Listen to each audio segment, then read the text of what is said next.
I've moved the camera up for this one because I just thought, hey, you know, I wonder what things would be like if I moved my camera up higher. And here we are, experiencing it firsthand. Alright, mate. He's just been fucking sick. But then he asks for food. He's a dick. He always does this. I want to leave you a while before I feed you again. So Gizmo, I'll let you creep. I might feed him a tasty stick and see how he gets along. Yeah, this, I'll tell you what, it's really reminding me of that night. That's why I mentioned my Snapchat friend. She's since Snapchatted. Good girl.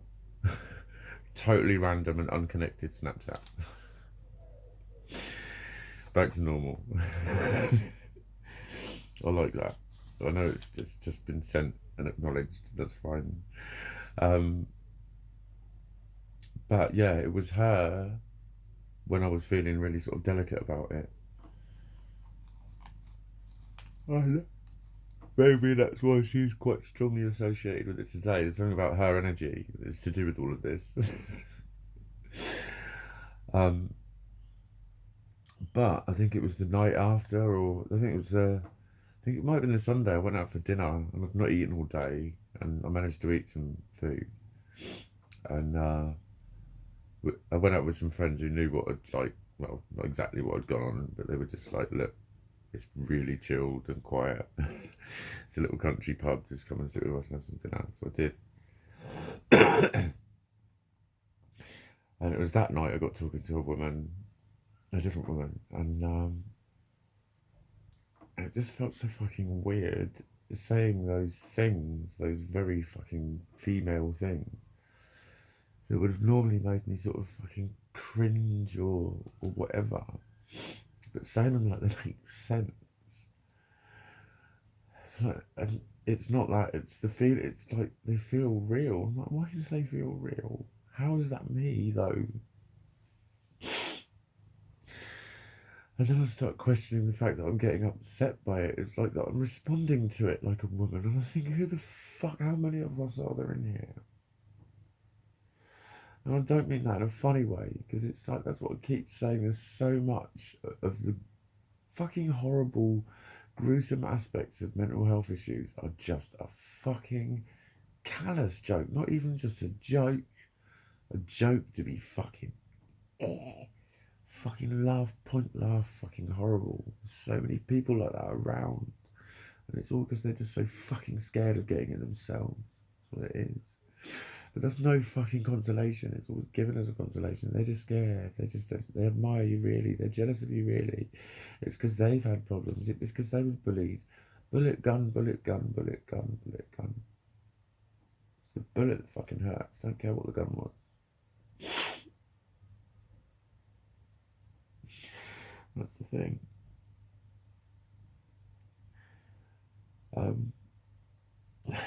So it's like, I want to fucking joke about it as part of celebrating it, but then it's like, it's one of those that really stings sometimes if other people joke about it, and other times it's funny. Like when I said the people on the radio were going to announce it. I don't know if they ever did, because I missed the first couple of minutes. I don't know if they ever actually did it. But they were going to announce my show and then put, well, it does depend on which of his personalities was behind the desk. Or something to do with the fact that my show's about like all the different kind of subgenres of hard techno. Even like techno's just a massive genre of the ways it can sound different. You know, there's just too many for subgenres. Others have got subgenres, like drum and bass has got loads of subgenres, but techno would just, it's almost for every tune. But the lady mentioned it to me on the phone and I cracked up and she said, is that okay? Because she was like, I wasn't too sure. He'd recorded it, but I'm glad that we've spoken so I could run it past you. And I was like, no, it's funny, but I thought, do you know what? She's right. It could have been the sort of thing that made me go, what? And really fucking floored me without any sort of intent or whatever. But I found it fucking hilarious. And I commented all the time, it's a sure fucking sign of having a personality disorder. If you find shit like that hilarious, most people will find that fucking embarrassing. They go, what?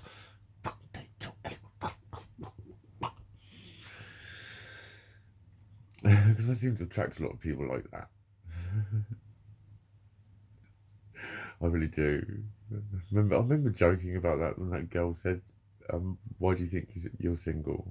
As in, why are you choosing? And I just went, principally because I'm really quite embarrassing. But it was fucking true.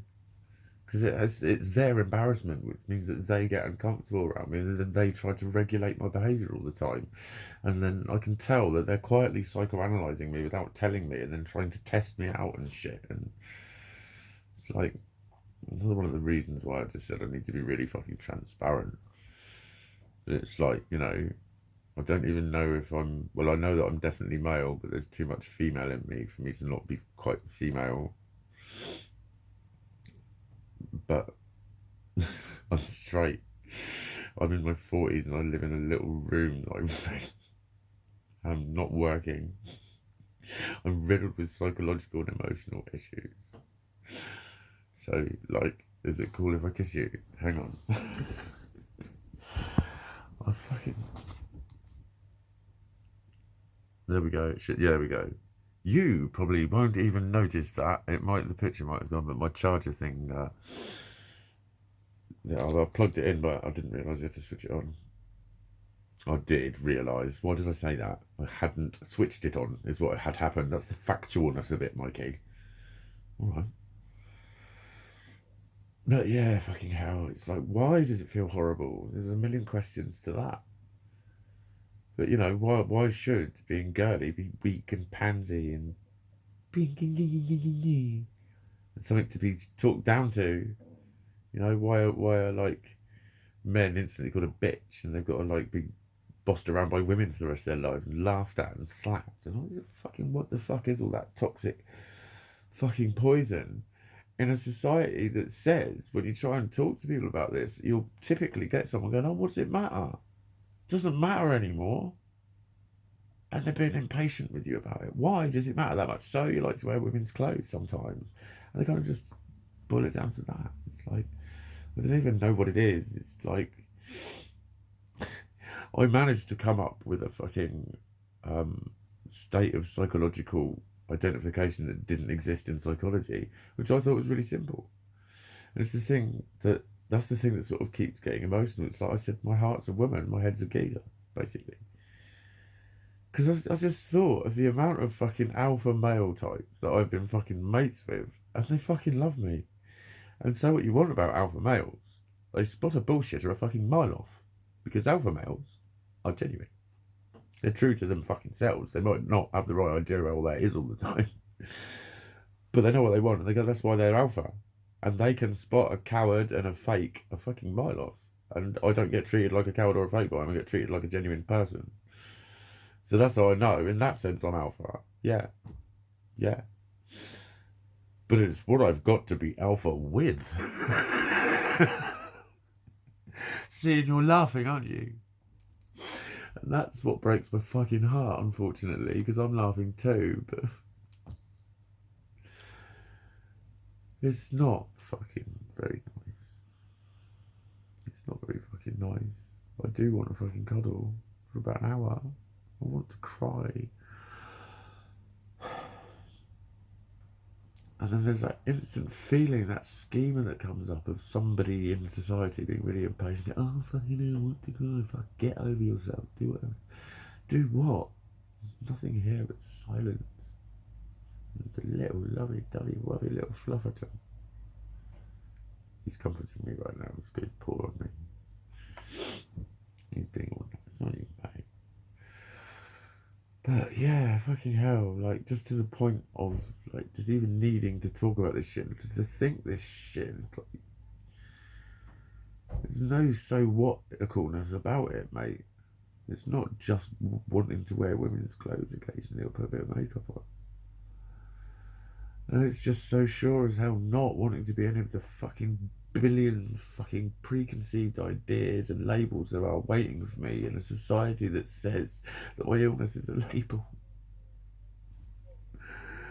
God, it's just infuriating.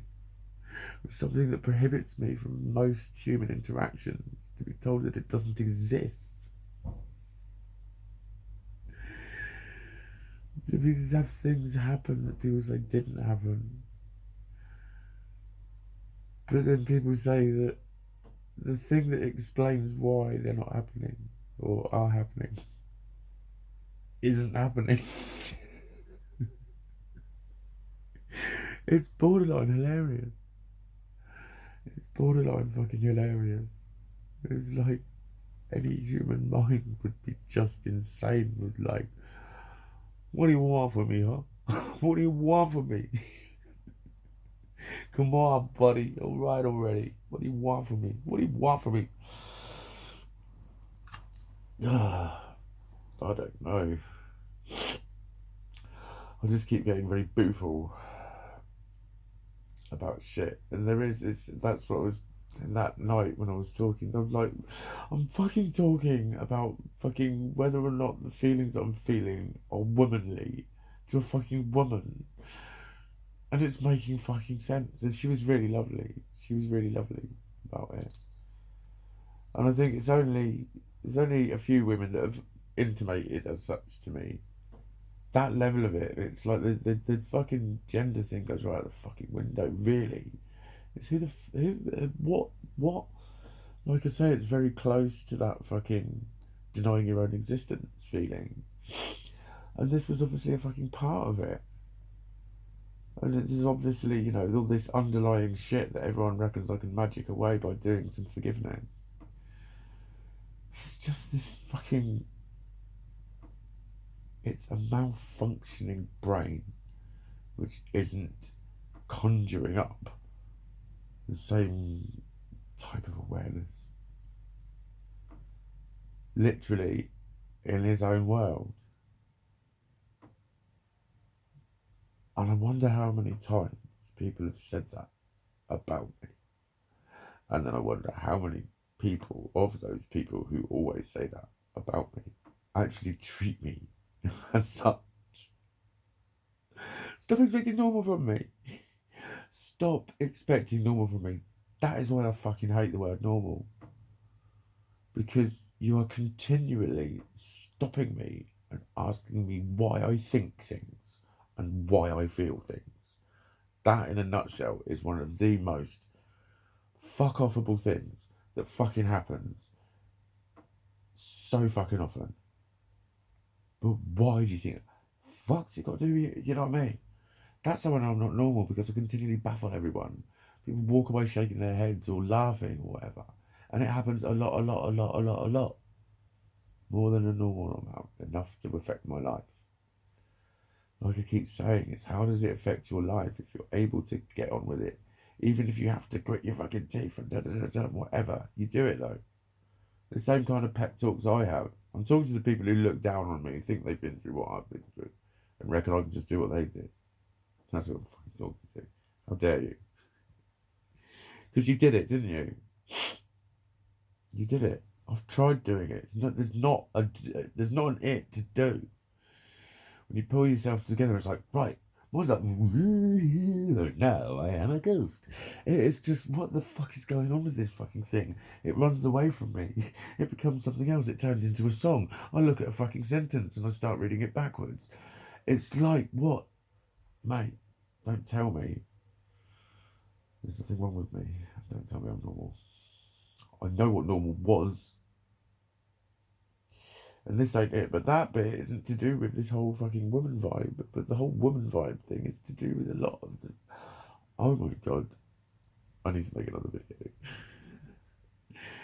It's just insane. It's a fucking overload of shit that I just can't fit together. No wonder I don't fit in out there. I don't fit in here.